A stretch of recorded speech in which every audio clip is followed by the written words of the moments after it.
Hi friends, ಇವತ್ತು ನಾನು ಮನೆಯಲ್ಲೇ ಹೇಗೆ ಸಿಂಪಲ್ಲಾಗಿ ಸತ್ಯನಾರಾಯಣ ಪೂಜೆಯನ್ನು ನಾವು ಮನೆಯಲ್ಲೇ ಮಾಡ್ಕೋಬೋದು, ನಮ್ಮ ಏನೇ ಸಂಕಲ್ಪ ಇದ್ದರೂ ಈಡೇರಿಸ್ಕೋಬೋದು ಅನ್ನೋದನ್ನು ಇಲ್ಲಿ ತೋರಿಸ್ತಾ ಇದ್ದೀನಿ. ಪ್ಲೀಸ್ ಸಬ್ಸ್ಕ್ರೈಬ್ ಮಾಡಿ, ಶೇರ್ ಮಾಡಿ, ಲೈಕ್ ಮಾಡಿ. ಫಸ್ಟು ದೀಪದಿಂದ ಸ್ಟಾರ್ಟ್ ಮಾಡೋಣ. ದೇವ್ರದ ಪೂಜಾ ವಿಧಾನದ ವ್ರತದ 2ನೇ ವಿಡಿಯೋನ ಬಿಡ್ತಾ ಇದ್ದೀವಿ. ಈ ಸತಿ ಸತ್ಯನಾರಾಯಣ ಸ್ವಾಮಿ ಪೂಜೆನ ಯಾವ ಥರ ಮಾಡೋದು ಮನೇಲಿ ಅಂತ ಹೇಳ್ಕೊಡ್ತಾ ಇದ್ದೀನಿ. ಅದಕ್ಕೆ ಮುಂಚೆ ಮೊದಲು ಯಾವುದೇ ಪೂಜೆ ಮಾಡೋಕ್ಕೆ ಮುಂಚೆ ದೀಪ ಹಚ್ಚಬೇಕು. ದೀಪ ಹಚ್ಬೇಕಾದ್ರೆ ಯಾವಾಗಲೂ ಅಷ್ಟೇ ಮಹಾಶತ್ರು ವಿನಾಶನಂ ಸರ್ವೈಶ್ವರ್ಯ ಸಿದ್ಧಿರಸ್ತು ದೀಪಂ ಜ್ಯೋತಿ ನಮಾಮಿ ಅಂತೇಳಿ ದೀಪಕ್ಕೆ ನಮಸ್ಕಾರನ ಮಾಡಿಕೊಂಡು ದೀಪ ಹಚ್ಚಬೇಕಾಗತ್ತೆ. ನಂತರ ಗಣಪತಿನ ನಾವು ಪ್ರಾರ್ಥನೆ ಮಾಡ್ಕೋಬೇಕಾಗತ್ತೆ. ಗಣಪತಿನ ಪ್ರಾರ್ಥನೆ ನಿಮಗೆ ಬರುವಂಥ ಯಾವುದೇ ಒಂದು ಸ್ತೋತ್ರ ಇರ್ಬೋದು, ಗಣಪತಿದು ಸಣ್ಣ ಪ್ರಮಾಣದ ಸ್ತೋತ್ರ ಕೂಡ ನಮಗೆ ಸಾಕು. ಯಾಕಂದರೆ ಇದು ಎಲ್ಲ ಮಧ್ಯಮ ವರ್ಗದ ಗೃಹಿಣಿಯರು, ಬಡವರು ಎಲ್ಲರಿಗೂ ಇದು ಅನ್ವಯ ಆಗಬೇಕು. ಯಾಕಂದರೆ ಎಲ್ಲರಿಗೂ ಸ್ತೋತ್ರಗಳು ಬರಲ್ಲ, ಹಾಗಾಗಿ ಸಣ್ಣ ಪುಟ್ಟ ಸ್ತೋತ್ರಗಳನ್ನೇ ಹೇಳ್ಕೊಬೋದು. ವಕ್ರತುಂಡ ಮಹಾಕಾಯ ಕೋಟಿ ಸೂರ್ಯ ಸಮಪ್ರಭ ನಿರ್ವಿಘ್ನಂ ಕುರುಮೇ ದೇವ ಸರ್ವ ಕಾರ್ಯೇಶು ಸರ್ವದಾ ಅಂತೇಳಿ ಅಕ್ಷತೆಯನ್ನು ಗಣಪತಿ ಪಾದಕ್ಕೆ ಹಾಕಿ ನಾವು ಮಾಡ್ತಿರೋಂಥ ವ್ರತಕ್ಕೆ ಯಶಸ್ಸನ್ನು ಕೊಡು ತಂದೆ ಅಂತೇಳಿ ಭಗವಂತನಲ್ಲಿ ಪ್ರಾರ್ಥನೆಯನ್ನು ಮಾಡಿಕೊಂಡು ಗಣಪತಿ ವಿಗ್ರಹಕ್ಕೆ ಇವಾಗ ಹಾಕಬೇಕಾಗುತ್ತೆ. ನಂತರ ಇವಾಗ ನಾವು ಸತ್ಯನಾರಾಯಣ ಸ್ವಾಮಿ ಪೂಜೆ ಮಾಡೋ ವಿಧಾನನ ಹೇಳ್ಕೊಡ್ತಾ ಇದ್ದೀವಿ. ಸತ್ಯನಾರಾಯಣ ಸ್ವಾಮಿ ಪೂಜೆ ಅಂದ ತಕ್ಷಣ ನಾವು ಅಂದ್ಕೊಳ್ತೀವಿ ಬರೀ ಬ್ರಾಹ್ಮಣರನ್ನೇ ಕರೆಸ್ಬೇಕು, ಅವರೇ ಬಂದು ಪೂಜೆ ಮಾಡಬೇಕು, ನಾವು ಮಾಡೋಂಗಿಲ್ಲ, ಹೆಂಗಸರುಗಳು ಮಾಡೋಂಗಿಲ್ಲ, ಆ ಥರ 108 ಹೇಳ್ತಾರೆ. ಬಟ್ ಸತ್ಯನಾರಾಯಣ ಸ್ವಾಮಿ ಪೂಜೆನಲ್ಲಿ ಆ ಥರ ಯಾವುದೇ ಷರತ್ತುಗಳು ಯಾವುದೂ ಇಲ್ಲ. ಯಾಕಂದರೆ ಪೂಜೆ 5 ಕಥೆಗಳು ಬರುತ್ತಲ್ಲ, ಸಾರಾಂಶದಲ್ಲೇ ಹೇಳ್ಬಿಟ್ಟಿದ್ದಾರೆ. ಅಮ್ಮ ಮಗಳು ಕೂತ್ಕೊಂಡು ಪೂಜೆ ಮಾಡುವಂಥದ್ದು, ಅವರೇ ವ್ರತನ ಮಾಡಿ ಪ್ರಸಾದವನ್ನು ತೊಗೊಳ್ತಾ ಇದ್ದಿದ್ದು ಕೂಡ ಅವರೇ ಹೇಳಿರೋದ್ರಿಂದ ತುಂಬ ಸಿಂಪಲ್ಲಾಗಿ. ಯಾಕಂದರೆ ಸತ್ಯನಾರಾಯಣ ಸ್ವಾಮಿ ಪೂಜೆ ಅಂತಂದರೆ ಅವನು ಕಲ್ಪತರು, ನಾವು ಕೇಳಿದ್ನೆಲ್ಲ ಕೊಡುವಂಥ ಭಗವಂತ ಈ ಕಲಿಯುಗದಲ್ಲಿ ಸತ್ಯನಾರಾಯಣ ವ್ರತ ತುಂಬ ಶ್ರೇಷ್ಠವಾದ್ದು. ಯಾಕಂದರೆ ಈಗ ಯಾವುದೇ ನಾವು ಪೂಜೆ ಮಾಡಿದ್ರೂ ಸತ್ಯನಾರಾಯಣ ಸ್ವಾಮಿ ಪೂಜೆ ಮಾಡೋದ್ರಲ್ಲಿ ಸಿಗುವಂಥ ಫಲ ನಮಗೆ ಯಾವುದ್ರಲ್ಲೂ ಸಿಗಲ್ಲ. ನೀವು ಸತ್ಯನಾರಾಯಣ ಸ್ವಾಮಿ ಪೂಜೆ ಮಾಡುವಾಗ ಮುಂಚೆ ಮನಸ್ಸಲ್ಲಿ ಈ ಥರ 5 ಮಾಡ್ತೀನಿ, ಇಲ್ಲ 8 ಮಾಡ್ತೀನಿ, ಇಷ್ಟು ವಾರಕ್ಕೊಂದು ಮಾಡ್ತೀನಿ, ಇಲ್ಲ ತಿಂಗಳಿಗೆ, ಸಾಮಾನ್ಯ ಎಲ್ಲರೂ ತಿಂಗಳಿಗೊಂದು ಸತ್ಯನಾರಾಯಣ ಸ್ವಾಮಿ ಪೂಜೆ ಮಾಡ್ತೀವಿ ಅಂತ ಅಂದ್ಕೊಂಡು 5 ಅಥವಾ 8 ಅಥವಾ ನಿಮ್ಮ ಶಕ್ತಿ ಅನುಸಾರ ನಿಮಗೆ ಎಷ್ಟು ಸತಿ ಸತ್ಯನಾರಾಯಣ ಸ್ವಾಮಿ ಪೂಜೆ ಮಾಡಬೇಕು ಅಂತ ನಿಮಗೆ ದೇವರು ಪ್ರೇರಣೆ ಕೊಡ್ತಾನೋ ಅಷ್ಟು ಸತಿ ಸತ್ಯನಾರಾಯಣ ಸ್ವಾಮಿ ಪೂಜೆ ನಾನು ತಿಂಗಳು ಮಾಡ್ತೀನಿ. ಒಂದು 5 ತಿಂಗಳು ನಾನು ಮಾಡ್ತೀನಿ, ಅಥವಾ 3 ತಿಂಗಳು ಮಾಡ್ತೀನಿ, ಇಲ್ಲ 9 ತಿಂಗಳು ಸತ್ಯನಾರಾಯಣ ಸ್ವಾಮಿ ಪೂಜೆ ಮಾಡ್ತೀನಿ ನಾನು ತಿಂಗಳು ಹುಣ್ಣಿಮೆಯಲ್ಲಿ ಅಂತ ಒಂದು ಮನಸ್ಸಲ್ಲಿ ಸಂಕಲ್ಪನ ಮಾಡಿಕೊಂಡು ನೀವು ಸತ್ಯನಾರಾಯಣ ಸ್ವಾಮಿ ಪೂಜೆನ ಶುರು ಮಾಡ್ಬೋದು. ತುಂಬ ಸಿಂಪಲ್ಲಾಗಿ ಬೆಳಗ್ಗೆ ಎದ್ದು ಸ್ನಾನ ಕಾರ್ಯವಿಧಾನಗಳು ವಿಧಿವಿಧಾನಗಳನ್ನೆಲ್ಲ ನೀವು ಮುಗಿಸಾದ್ಮೇಲೆ ಮಾಮೂಲಿ ಸತ್ಯನಾರಾಯಣ ಸ್ವಾಮಿ ಫೋಟೋ ಇದ್ದರೆ ನಿಮ್ಮ ಮನೇಲಿ, ಅದು ಸತ್ಯನಾರಾಯಣ ಸ್ವಾಮಿ ಫೋಟೋ ಇಲ್ಲದೇ ಇದ್ರೂ ಕೂಡ ನೀವೇನು ತುಂಬ ತಲೆ ಕೆಡಿಸ್ಕೋಬೇಕಾಗಿಲ್ಲ. ಈ ಥರ ಏನು ವಿಲೇದೆಲೆ ಜೊತೆಗೆ ತೆಂಗಿನಕಾಯಿ ಮತ್ತು ಗೆಜ್ಜೆ ವಸ್ತ್ರ ಹೂವುಗಳನ್ನ ಹಾಕಿ ನೀರಿಗೆ ಕಳಸಿಕೆ, ಯಾವಾಗಲೂ ಅಷ್ಟೇ ಕಳಿಸಿದ ನೀರಿಗೆ ಒಂಚೂರು ಅರಿಶಿನ ಕುಂಕುಮ ಅಕ್ಷತೆ ಮತ್ತು ಗಂಧ ಮತ್ತು ₹1 ಕಾಯಿನ ಹಾಕಿ ಏನು ಸತ್ಯನಾರಾಯಣ ಸ್ವಾಮಿ ಪೂಜಾ ಕಳಸನ ರೆಡಿ ಮಾಡ್ಕೋಬೇಕಾಗುತ್ತೆ. ಅದ್ರ ಮೇಲೆ ಮಾವಿನ ಸೊಪ್ಪಾದರೂ ಪರವಾಗಿಲ್ಲ, ವಿಲೇದೆಲೆ ಆದರೂ ಪರವಾಗಿಲ್ಲ, 5 ಇಟ್ಟು ನಂತರ ಅದ್ರ ಮೇಲೆ ಕಳಶನ ಇಡಬೇಕಾಗುತ್ತೆ. ಇಟ್ಟು ನಿಮಗೆ ಪೂಜಾ ವಿಧಾನದ ಪ್ರಕಾರ ನೀವೇನು ಅದು ಹೂವುಗಳನ್ನೆಲ್ಲ ಹಾಕಿ ದೀಪಗಳನ್ನ ರೆಡಿ ಮಾಡ್ಕೊಂಡು ಏನು ಅದನ್ನು ತಯಾರಿ ಮಾಡ್ಕೊಳ್ತೀರೋ ಅದನ್ನು ಮಾಡ್ಕೋಬೋದು. ನಂತರ ಇವಾಗ ಪೂಜೆ ನೀವು ಏನು ಸಂಕಲ್ಪ ಮಾಡ್ಕೊತೀರಾ, ನಿಮ್ಮದು ಬೇಡಿಕೆ, ಯಾವುದೇ ವ್ರತವನ್ನು ಮಾಡಬೇಕಾದ್ರೂ ನೆನ್ಪಿಟ್ಕೊಳ್ಳಿ, ಒಂದು ಬೇಡಿಕೆಯನ್ನು ಮಾತ್ರ ದೇವರಲ್ಲಿ ಇಟ್ಕೋಬೇಕು. ನೀವು 2-3 ಬೇಡಿಕೆ ಇಟ್ಕೊಂಡು ನೀವು ವ್ರತನ ಮಾಡಿದ್ರೆ ಯಾವುದಕ್ಕೂ ಅದು ಫಲ ಸಿಗಲ್ಲ. ನಿಮ್ಮದು ಒಂದು ಬೇಡಿಕೆ, ಏನು ಉದ್ಯೋಗ ಇರ್ಬೋದು, ವಿದ್ಯೆ ಇರ್ಬೋದು, ಅಥವಾ ನಿಮ್ದು ಏನೇ ಕಷ್ಟ ಇರ್ಬೋದು, ಮಕ್ಕಳು ಆರೋಗ್ಯ ಇರ್ಬೋದು, ಅಥವಾ ಮನೇಲಿ ಏನಾದ್ರು ಅಡಚಣೆಗಳು, ಸಂಪತ್ತು ಏನೇ ಇದ್ರು ಒಂದನ್ನು ಮಾತ್ರ ಕೇಳಿಕೊಂಡು ಸಂಕಲ್ಪ ಮಾಡಿಕೊಂಡು 5 ವಾರ 8 ವಾರ ಸತ್ಯನಾರಾಯಣ ಸ್ವಾಮಿ ಪೂಜೆ ಮಾಡ್ತೀನಿ ಅಂತೇಳಿ ಪೂಜೆನ ಶುರು ಮಾಡ್ಕೊಳ್ಳಿ. ಸಂಕಲ್ಪ ಮಾಡಿಕೊಂಡು ತುಂಬ ಸಿಂಪಲ್ಲಾಗಿ ಹೇಳ್ಕೊಡ್ತೀನಿ. ಯಾಕಂದರೆ ಬ್ರಾಹ್ಮಣರು ಇಲ್ಲಿ ಬಂದು ಮಾಡೋಕ್ಕಾಗಲ್ಲ ಮನೇಲಿ ಹೆಂಗಸ್ರ ಹತ್ರ, ಹಂಗಾಗಿ ನಾನು ತುಂಬ ಸಿಂಪಲ್ಲಾಗಿ ಸತ್ಯನಾರಾಯಣ ಸ್ವಾಮಿ ಪೂಜೆನ ಹೇಳ್ಕೊಡ್ತೀನಿ. ಮೊದಲು ಗಣಪತಿ ಪೂಜೆ ಮಾಡ್ಕೊಳ್ಳಿ. ಗಣಪತಿ ಪೂಜೆ ಮಾಡ್ಕೊಂಡ ತಕ್ಷಣ ವಕ್ರತುಂಡ ಮಹಾಕಾಯ ಕೋಟಿ ಸೂರ್ಯ ಸಮಪ್ರಭಾ ನಿರ್ವಿಘ್ನಂ ಕುರುಮೇ ದೇವ ಸರ್ವ ಕಾರ್ಯೇಶು ಸರ್ವದಾ ಶ್ರೀಮನ್ ಮಹಾಗಣಪತಿಯ ಷೋಡೋಪಚಾರ ಪೂಜಾಂ ಸಮರ್ಪಯಾಮಿ ಅಂತೇಳಿ ಗಣಪತಿಗೆ ಹಾಕೊಂಡು ನಂತರ ಕಲಶಕ್ಕೆ ಸತ್ಯ ದೇವೇಶ ಸತ್ಯ ವಾಗೀಶ ಸತ್ಯ ಕರುಣಾಕರ ಸತ್ಯ ಸುಪ್ರಭೋ ಓಂ ಶ್ರೀ ಸತ್ಯನಾರಾಯಣ ಸ್ವಾಮಿಯೇ ನಮಃ. ಭಗವಂತ ಸತ್ಯನಾರಾಯಣ, ನೀನು ಪೂಜೆ ಮಾಡ್ತಾ ಇದ್ದೀನಪ್ಪ, ನಾನು ಅಂದ್ಕೊಂಡಿದ್ದಂತಹ ಕಾರ್ಯವನ್ನು, ನಾನು ಅಂದ್ಕೊಂಡಂತಹ ಒಂದು ಏನು ನಾನು ಅಂದ್ಕೊಂಡು ಸಂಕಲ್ಪ ಮಾಡಿಕೊಂಡು ನಾನು ಅಂದ್ಕೊಂಡಿದ್ದೀನೋ ಅದನ್ನು ಸಿದ್ಧಿ ಮಾಡು ತಂದೆ ಭಗವಂತ ಅಂತೇಳಿ ಪ್ರಾರ್ಥನೆ ಮಾಡಿಕೊಂಡು ಭಗವಂತನಿಗೆ ಅಕ್ಷತೆ ಮತ್ತು ಹೂವನ್ನು ಹಾಕತಕ್ಕದ್ದು. ಅದಕ್ಕೆ ಮುಂಚೆ ಒಂದು ಸಣ್ಣ ವಿಧಾನದಲ್ಲಿ ನಿಮಗೆ ಒಂದು ಸತ್ಯನಾರಾಯಣ ಸ್ವಾಮಿ ಸ್ತೋತ್ರ ಅಥವಾ ನಿಮಗೆ ಏನೂ ಗೊತ್ತಾಗಲಿಲ್ಲ ಅಂತಂದರೆ ಸತ್ಯನಾರಾಯಣ ಸ್ವಾಮಿಯೇ ನಮಃ, ನಾರಾಯಣಾಯ ನಮಃ ಅಂತೇಳಿ ಒಂದು 10-15 ಸತಿ ಅಥವಾ ಒಂದು 20 ಸತಿ ಭಗವಂತನ ಒಂದು ಕಳಿಸಿದ ಮೇಲೆ ಹಾಕಬೇಕಾಗತ್ತೆ. ನಾನು ಅದನ್ನ ಹೇಳ್ತಾ ಇದ್ದೀನಿ ಸಿಂಪಲಾಗಿ. ಓಂ ವಿಷ್ಣುವೇ ನಮಃ, ಓಂ ತ್ರಿವಿಕ್ರಮಾಯ ನಮಃ, ಶ್ರೀಧರಾಯ ನಮಃ, ಓಂ ಪದ್ಮನಾಭಾಯ ನಮಃ, ಓಂ ಸಂಕರ್ಷಣಾಯ ನಮಃ, ಓಂ ಪ್ರದ್ಯುಮ್ನಾಯ ನಮಃ, ಓಂ ಪುರುಷೋತ್ತಮಾಯ ನಮಃ, ಓಂ ನಾರಸಿಂಹಾಯ ನಮಃ, ಓಂ ಜನಾರ್ದನಾಯ ನಮಃ, ಓಂ ಹರೇ ನಮಃ, ಓಂ ಮಧುಸೂದನಾಯ ನಮಃ, ಓಂ ವಾಮನಾಯ ನಮಃ, ಓಂ ಋಷಿಕೇಶಾಯ ನಮಃ, ಓಂ ದಾಮೋದರಾಯ ನಮಃ, ಓಂ ವಾಸುದೇವಾಯ ನಮಃ, ಓಂ ಅನಿರುದ್ಧಾಯ ನಮಃ, ಓಂ ಆದೋಕ್ಷಜಾಯ ನಮಃ, ಓಂ ಅಚ್ಯುತಾಯ ನಮಃ, ಓಂ ಉಪೇಂದ್ರಾಯ ನಮಃ, ಓಂ ಶ್ರೀಕೃಷ್ಣಾಯ ನಮಃ ಅಂತೇಳಿ ಅಕ್ಷೇತನ ಹೂವನ್ನು ಹಾಕಬೇಕಾಗತ್ತೆ. ಹಾಕೊಂಡು ನಂತರ ಸಣ್ಣದಾಗಿ ದೇವರನ್ನ ಆವಾಹನೆನ ನಾವು ಮಾಡ್ಕೊಳ್ಳೋಣ. ಒಂದು ದೇವರನ್ನ ಆವಾಹನೆ ಮಾಡಿಕೊಂಡೇ ನಾವು ವ್ರತಗಳನ್ನ ಮಾಡಬೇಕಾಗತ್ತೆ.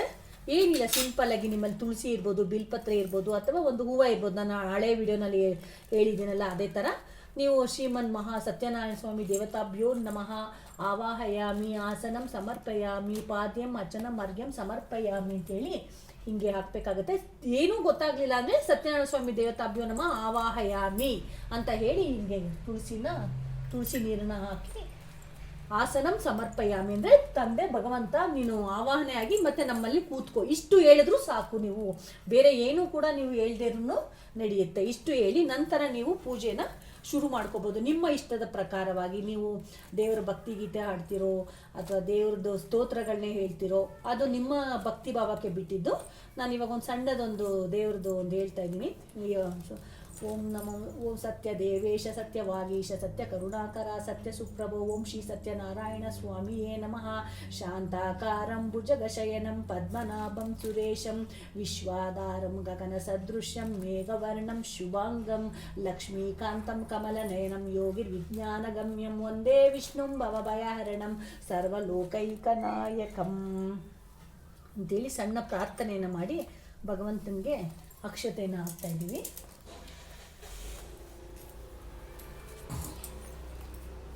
ನಿಮಗೆ ಇಷ್ಟ ಬಂದಂಥ ದೇವರ ಸತ್ಯನಾರಾಯಣ ಸ್ವಾಮಿ ಹಾಡನ್ನು ಆಗ್ಬೋದು ಅಥವಾ ವಿಷ್ಣು ಸಹಸ್ರನಾಮ ಆಗ್ಬೋದು, ಯಾವುದು ಬೇಕಾದ್ರೂ ನೀವು ಹೇಳ್ಕೊಂಡು ಹೋಗ್ಬೋದು. ಯಾಕಂದರೆ ನಾವು ಇಲ್ಲಿ ಹೇಳ್ತಾ ಹೋದರೆ ನಮಗೆ ತುಂಬ ಲಾಂಗ್ ವಿಡಿಯೋ ಅನಿಸುತ್ತೆ. ಹಾಗಾಗಿ ನಾವು ತುಂಬ ಸಿಂಪಲ್ಲಾಗಿ ಮಾಡುವಂಥದ್ದು ಹೇಳ್ಕೊಟ್ಟಿದ್ದೀನಿ. ಇಷ್ಟೆಲ್ಲ ಆದಮೇಲೆ ದೇವರಿಗೆ ನೈವೇದ್ಯಗಳನ್ನ ನೀವು ರೆಡಿ ಮಾಡ್ಕೋಬೇಕಾಗತ್ತೆ. ಹಣ್ಣು ಒಂದು ನಿಮಗೆ ಏನು ಮನೇಲಿ ಯಾವ ಹಣ್ಣು ಇರುತ್ತೋ ಅದು, ಮತ್ತು ಹಾಲು, ಮತ್ತು ಸತ್ಯನಾರಾಯಣ ಸ್ವಾಮಿಗೆ ಏನಪ್ಪ ಅಂದರೆ ಸಜ್ಜಿಗೆ ತುಂಬ ಪ್ರಿಯವಾದದ್ದು ಅಂತಾರೆ. ಇಲ್ಲ ಗೋಧಿ ಸಜ್ಜಿಗೆ ಏನಾದ್ರು ಮಾಡಿ ಅಥವಾ ರವೆ ಸಜ್ಜಿಗೆ ಏನಾದ್ರು ಮಾಡಿ. ಇದಾದ್ಮೇಲೆ ಫ್ರೆಂಡ್ಸ್, ನಾನು ತುಂಬಾ ಈಸಿಯಾಗಿರುವಂತ ನಿಮಗೆ ಸತ್ಯನಾರಾಯಣ ವ್ರತದ ಕಥೆನ ನಾನು ಯಾವ ತರ ಹೇಳ್ಕೊಡ್ತೀನಿ ಅಂದ್ರೆ ತುಂಬಾ ಈಸಿ ಇರೋದು. ಬರೀ 2 ನಿಮಿಷದ ಸತ್ಯನಾರಾಯಣ ಸ್ವಾಮಿ ಕತೆ ಇದು. ನೀವು ಏನಪ್ಪ 5 ಕತೆಗಳನ್ನ ಓದೋ ಅಷ್ಟರಲ್ಲಿ 1 ಅವರ್ ಆಗುತ್ತೆ, 2 ಅವರ್ ಆಗುತ್ತೆ. ನಮಗೆ ಕೂತ್ಕೊಂಡು ಓದೋಕ್ಕಾಗಲ್ಲ.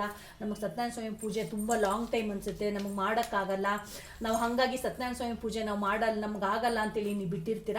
ಆದರೆ ಇದು ತುಂಬ ಫ್ರೆಂಡ್ಸ್ ತುಂಬ ಸಿಂಪಲ್ಲಾಗಿ ಇರುವಂಥ ನಮ್ಮ ಅಜ್ಜ ತಾತನ ಕಾಲದಿಂದ ಸಿಕ್ಕಿರೋವಂಥ ಒಂದು ಸಣ್ಣ ಪುಸ್ತಕ ಇದು. ಬರೀ 2 ನಿಮಿಷದಲ್ಲಿ ಸತ್ಯನಾರಾಯಣ ಸ್ವಾಮಿ ಕತೆ ಮುಗ್ದೇ ಹೋಗ್ಬಿಡುತ್ತೆ. ಅದನ್ನು ನಾನು ಇವಾಗ ಹೇಳ್ತೀನಿ. ಬೇಕು ಅಂದರೆ ಕಮೆಂಟ್ಸ್ ಇದು ಮಾಡಿದ್ರೆ ನಾವು ಇದನ್ನು ಕಳಿಸ್ಕೊಡ್ತೀವಿ ನಿಮಗೆ. ಯಾರು ಈ ಸತ್ಯನಾರಾಯಣ ವ್ರತವನ್ನು ದಿನವೂ ಶ್ರವಣ ಪಠನ ಮಾಡುತ್ತಾರೋ ಅವರ ಸಮಸ್ತವಾದ ದುಃಖವು ಸತ್ಯ ದೇವರ ಪ್ರಸಾದದಿಂದ ನಾಶ ಹೊಂದುವಂಥದ್ದಾಗಿ ಸುಖದಿಂದ ಇರುವಂಥವರಾಗುತ್ತಾರೆಂಬುದರಲ್ಲಿ ಸಂಶಯವಿಲ್ಲ. ಈಗ ನಾನು ಸತ್ಯನಾರಾಯಣ ಸ್ವಾಮಿ ಕಥೆನ ಹೇಳ್ತಾ ಇದ್ದೀನಿ. 2 ನಿಮಿಷದಲ್ಲಿ ಮುಗಿದೋಗುತ್ತೆ. ಸತ್ಯಗೀತೆ. ಜಯ ಸತ್ಯನಾರಾಯಣ, ಜಯ ಸತ್ಯ ಭಾಮೇಶ, ಜಯ ಸತ್ಯ ಗಣಪತಿಯ ಜಯತು ಜಯತು. ನೈಮಿಷಾರಣದಲ್ಲಿ ಶೋಕನಾದಿಲ್ಲೊಮ್ಮೆ ಪ್ರೇಮದಿಂದ ಸೂತರನ್ನು ಕೇಳಲಾಗ ಭೂಮಿಯಲ್ಲಿ ಬಳಲುತ್ತಿಹ ಕಲಿಯುಗದ ಜನಗಳಿಗೆ ಕಾಮಿರ್ತವ ನೀವೊಂದು ವ್ರತವ ಪೇಳಿದರು. ವ್ರತವಿದು ಸತ್ಯನಾರಾಯಣನ ಪೂಜೆ ಎದುದು ಸತತ ಸಂಕಷ್ಟವನ್ನೆಲ್ಲ ಪರಿಹರಿಸುವುದು. ಕಂತುಪಿತ ನಾರದಗೆ ಪೇಳಿದನು ಮೊದಲಿದನು, ಚಿಂತಿಸಿದ ಫಲಗಳನ್ನು ಕೊಡುವುದಿದುವೆ. ಭಕ್ತಿಯಿಂದ ಅರ್ಚಿಸುತ್ತೆ ಸತ್ಯನಾರಾಯಣನ ಉತ್ತವಿದೆಯಂ ಬಿಡದ ವರ್ಷ 4 ಶಕ್ತಿಯಿಂದ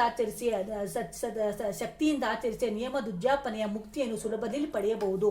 ವಿಪ್ರನೋರ್ವನು ಭಿಕ್ಷೆಯಿಂದ ಜೀವಿಸುತ್ತಿರಲು ವಿಪ್ರವೇಶದಿ ಬಂದು ಕಾರುಣ್ಯ ಸಿಂಧು ಅಪ್ರಮೇಯನು ಪೇಳಲಿ ವ್ರತವನ್ನಾಚರಿಸಿದೆ.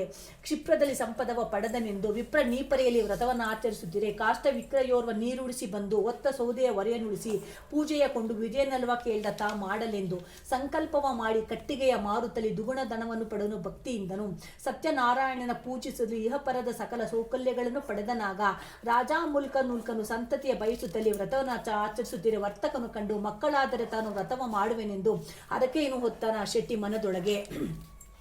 ಸತಿಯ ಲೀಲಾವತಿಯ ಗರ್ಭವನ್ನು ತಳೆದಳೈ ಸತ್ಯನಾರಾಯಣನ ಕರುಣೆಯಿಂದ ಕನ್ಯೆಯನ್ನು ಪಡೆದಳ. ಶಿಶು ಕಲಾವತಿ ಎಂದು ಶುಕ್ಲ ಶಶಿಯಿಂದಲೇ ಬೆಳೆದಲಾಗ ವರ್ಷ ತುಂಬಲಿ ಎಂದು ಮದುವೆ ಸಮಯದೊಳೆಂದು ವ್ರತವ ಮುಂದೂಡುತ್ತಲಿ ಮರೆತನಾಗ ಸತ್ಯದೇವನು ತಾನು ಧನ ಮದವನಸಲಿಕೆ ಶಪಿಸಿದನು ದಾರುಣದ ಕಷ್ಟ ಬರಲೆಂದು. ವಾಣಿಜ್ಯ ವೃತ್ತಿಯಿಂದ ರತ್ನ ಸಾರಪ್ಪರಕ್ಕೆ ಅಳಿಯನೊಂದಿಗೆ ತೆರಳಿ ದುಡಿಯುತ್ತಿರಲು ನೃಪಚಂದ ಕೇತುವಿನ ಧನವ ಚೋರನು ಕದ್ದು ತಂದೆಯವರ ಬಳಿ ಇರಿಸಿ ಕಾಣದಾದ.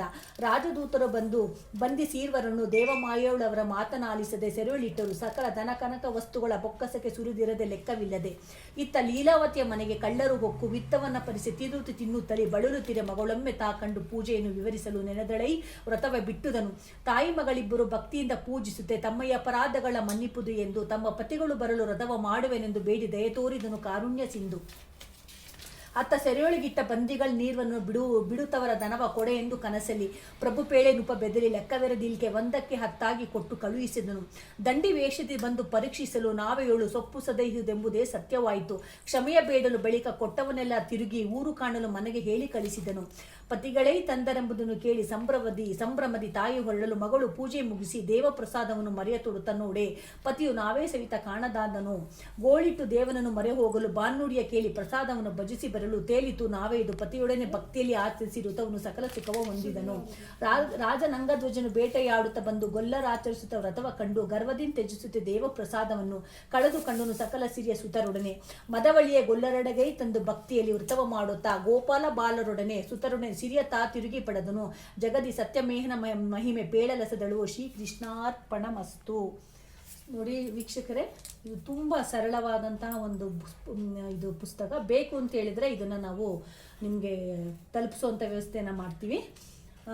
ಈಗ ಇದೆಲ್ಲ ಮುಗಿದ ನಂತರ ಮಾಮೂಲಿ ದೇವರಿಗೆ ನೈವೇದ್ಯ ಇಟ್ಟಂತಹ ನೈವೇದ್ಯನ ಮಾಡಿ ಮಹಾಮಂಗಳಾರತಿ ಮಾಡಿ ತಮ್ಮ ಏನು ಬೇಡಿಕೆ ಇದೆಯೋ ಅದನ್ನು ದೇವರಲ್ಲಿ ಸಂಕಲ್ಪ ಮಾಡಿಕೊಂಡು ನಾನು ಇಷ್ಟು ತಿಂಗಳು ನಿನ್ನ ಪೂಜೆ ಮಾಡ್ತೀನಿ, ಅಷ್ಟರಲ್ಲೇ ನನ್ನ ಬೇಡಿಕೆಯನ್ನು ಈಡೇರಿಸು ಕೊಡು ಮಹಾಪ್ರಭುವೆ ಅಂತ ಕೇಳಿಕೊಂಡಾಗ ಆ ದಯಾಮಯ ಆದಾಗ ಶ್ರೀ ಸತ್ಯನಾರಾಯಣನು ನಿಮಗೆ ನಿಜವಾಗ್ಲೂ ಕರುಣೆಯಿಂದ ನಿಮಗೆ ನೀವು ಕೇಳಂತಹ ಬೇಡಿಕೆಯನ್ನು ಈಡೇರಿಸ್ತಾನೆ ಅನ್ನೋದ್ರಲ್ಲಿ ಎರಡು ಮಾತಿಲ್ಲ. ಇಲ್ಲಿಗೆ ನಾನು ಇವಾಗ ನೈವೇದ್ಯನ ಶ್ರೀ ಸತ್ಯನಾರಾಯಣ ಸ್ವಾಮಿ ದೇವತಾಭ್ಯೋ ನಮಃ. ಶ್ರೀ ಸತ್ಯನಾರಾಯಣ ಸ್ವಾಮಿ ದೇವತಾಭ್ಯೋ ನಮಃ. ಮಹಾನೈವೇದ್ಯಂ ಸಮರ್ಪಯಾಮಿ. ಶ್ರೀ ನೋಡಿ, ಯಾವಾಗಲೂ ಅಷ್ಟೇ ನೈವೇದ್ಯ ಮಾಡಬೇಕಾದ್ರೆ ತುಳಸಿನ ತಗೊಂಡು ನೀವಿಟ್ಟಂತಹ ಪೂಜೆ ಇದು ಹೂವು ಹಣ್ಣಿಗಿರ್ಬೋದು ಅಥವಾ ಪ್ರಸಾದಕ್ಕಿರ್ಬೋದು ಈ ಥರ ಮಹಾನೈವೇದ್ಯಂ ಸಮರ್ಪಯಾಮಿ ಅಂತೇಳಿ ಮಾಡಬೇಕಾಗತ್ತೆ. ನಂತರ ಮಹಾಮಂಗಳಾರತಿ. ಸತ್ಯದೇವೇಶ ಸತ್ಯವಾದಿ ಸತ್ಯ ಪರಿಹರಕರ ಸತ್ಯ ಸತ್ಯಭೋಗಂ ಶ್ರೀ ಸತ್ಯನಾರಾಯಣ ಸ್ವಾಮಿಯೇ ನಮಃ. ಏಕಕಾಂತಾಪಾರಂಬುಜದ ಶರಣಂ ಪದ್ಮನಾಭಂ ಸುರೇಶಂ ವಿಶ್ವಾಧಾರಂ ಗಗನ ಸದೃಶಂ ನೀಲವರ್ಣಂ ಸುಮಂಗಂ ಲಕ್ಷ್ಮೀಕಾಂತಂ ಕಮಲನಯನಂ ಯೋಗವಿಜ್ಞಾನಗಮ್ಯಂ ವಂದೇ ವಿಷ್ಣುಂ ಭವಭಯಹರಣಂ ಸರ್ವಲೋಕೈಕನಾಥಂ. ಈಗ ಮಹಾಮಂಗಳಾರತಿ ಆದ ತಕ್ಷಣ ದೇವರಿಗೆ ಮಹಾಮಂಗಳಾರತಿಯನ್ನು ತೋರಿಸಿ ನಂತರ ಎಲ್ಲರೂ ತೆಗೆದುಕೊಳ್ಳುವಂಥದ್ದು.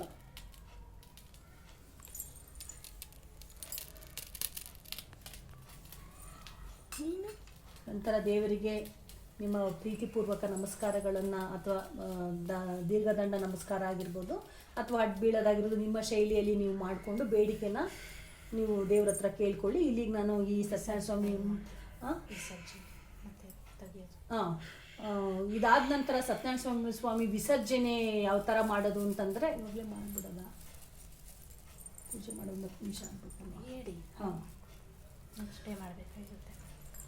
ಏನು ಮಾಡೋದು ನೆಕ್ಸ್ಟ್ ಡೇ ತೆಗಿಬೇಕಾ ಇವತ್ತೇ ತೆಗಿಬೇಕಾ? ಈ ಸತ್ಯನಾರಾಯಣ ಸ್ವಾಮಿ ಪೂಜೆಯನ್ನು ಮಾಡಿದ ನಂತರ ಕೆಲವ್ರಿಗೆಲ್ಲ ಏನು ಅಂದ್ಕೊಳ್ತಾರೆ, ಪೂಜೆ ಆದಮೇಲೆ ನಾವು ಯಾವ ಥರ ಕದಲಿಸ್ಬೇಕು, ಯಾವತ್ತು ಕದಲಿಸ್ಬೇಕು, ಹೇಗೆ ಕದಲಿಸ್ಬೇಕು ಅಂತೆಲ್ಲ ಕೇಳ್ಕೊತಾರೆ. ವೀಕ್ಷಕರೇ, ಇಲ್ಲಿ ನೀವು ಯಾವ ದಿನ ಮಾಡ್ತೀರಾ ಅನ್ನೋದನ್ನು ಮೊದಲು ನೆನಪಲ್ಲಿ ಇಟ್ಕೊಳ್ಳಿ. ಹುಣ್ಣಿಮೆ ಮಾಡಿದ್ರೆ ಅಥವಾ ಮಂಗಳವಾರ ಮಾಡಿದ್ರೆ ಅಥವಾ ಶುಕ್ರವಾರ ಮಾಡಿದ್ರೆ ಅವತ್ತು ನೀವು ಕದಲಿಸ್ಬೇಕಾಗಿಲ್ಲ. ಯಾಕಂದರೆ ಕದಲಿಸ್ಬಾರ್ದು. ಬೆಳಗ್ಗೆ ಎದ್ದು ಸ್ನಾನ ಆದ ತಕ್ಷಣ 2ನೇ ದಿನ ಏನಿದೆ ಬಂದು ಸ್ನಾನ ಆದ ತಕ್ಷಣ ಬಂದು ಭಗವಂತನ ಮೇಲೆ ಅಕ್ಷತೆ ಹಾಕಿ ಏನು ನೀವು ಕಳಶನ ಇಟ್ಟಿರ್ತೀರೋ ಆ ಕಳಶ ಸಮೇತ ಬಲದಿಂದ ಎಡಕ್ಕೆ ಎಡದಿಂದ ಬಲಕ್ಕೆ ಈ ಥರ 3 ಸತಿ ತಿರುಗಿಸಿ ನಂತರ ತೆಂಗಿನಕಾಯಿನ ಮೇಲಿಂದ ಕೆಳಗೆ 3 ಸತಿ ಎತ್ತಿ ನೀವು ಅದನ್ನು ಕದಲಿಸ್ಬೋದು. ಬಟ್ ಹುಣ್ಣಿಮೆ ದಿನ ಮತ್ತು ಮಂಗಳವಾರ ಶುಕ್ರವಾರ ಯಾವುದೇ ಕಾರಣಕ್ಕೂ ಕದಲಿಸ್ಬೇಡಿ. ಮಾರನೇ ದಿನ ಸ್ನಾನ ಮಾಡಿದ ತಕ್ಷಣ ಬಂದು ನೀವು ಕದಲಿಸ್ಕೋಬೋದು. ಇದು ತುಂಬ ಸಿಂಪಲ್ಲಾಗಿ ಇದನ್ನು ನೀವು ಯಾರೇ ಏನೇ ಹೇಳಿದ್ರು ತಲೆ ಕೆಡಿಸ್ಕೋಬೇಕಾಗಿಲ್ಲ. ಭಗವಂತ ಇಷ್ಟು ಮಾಡಿದ್ರೆ ಸಾಕು ತೃಪ್ತನಾಗ್ತಾನೆ. ನೀವು ಯಾವುದೇ ಪುರೋಹಿತರು ಪೂಜಾರಿನ ಕರೆದು ನಾನು ಮಾಡಿಸ್ಬೇಕು, ಸತ್ಯನಾರಾಯಣ ಸ್ವಾಮಿ ಪೂಜೆ ಮನೇಲಿ ಮಾಡಿಸ್ಬೇಕು, ನನಗೆ ದುಡ್ಡಿಲ್ಲ, ನನಗೆ ಆಗ್ತಾ ಇಲ್ಲ, ನನಗೆ ಪೂಜೆ ಮಾಡಿಸ್ಬೇಕಾದ್ರೆ ನನಗೆ ಇಷ್ಟು ದುಡ್ಡು ಬೇಕಾಗುತ್ತೆ ಅಂತೇಳಿ ನೀವು ಮುಂದೂಡ್ತಾ ಬಂದಿದ್ರೆ ದಯವಿಟ್ಟು ಈ ಥರ ಮನೇಲಿ ನೀವು ಮಾಡಿ ನೋಡಿ. ಹುಣ್ಣಿಮೆ ದಿನನೂ ಅಥವಾ ತಿಂಗಳಲ್ಲಿ ಒಂದು ನಿಮ್ಗೆ ಇಷ್ಟವಾದ ದಿನದಂದು ಮಾಡಿ ನೋಡಿ. ನಿಮಗೆ ನಿಮ್ಮ ಫಲಗಳೆಲ್ಲ ಆ ಭಗವಂತನ ದಯದಿಂದ ಈಡೇರುತ್ತೆ ಅಂತ ಹೇಳ್ತಾ ಇದ್ದೀನಿ ನಾನು. ನೀವು ಇದನ್ನು ಮಾಡ್ಕೊಳ್ತೀರಾ ಅಂತ ನಂಬಿದ್ದೀನಿ.